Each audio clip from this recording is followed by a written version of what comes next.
This is the Truss Dolly made by Trust. You can go up to 5 high on here. These are the spacers, and this is how you connect it. You screw this in. This is how you put it in. Tighten it down. Same thing on this side. You want to tighten it down and put your spacer on here, and you can stack one right here and put another one here, and so on. You can only go up to 5. This in the instruction manual. That's for people that don't feel like reading. I read it for you, so you heard it from me.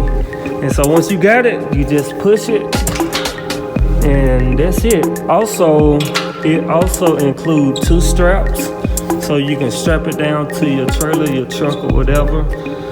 And that's all. Thanks for watching.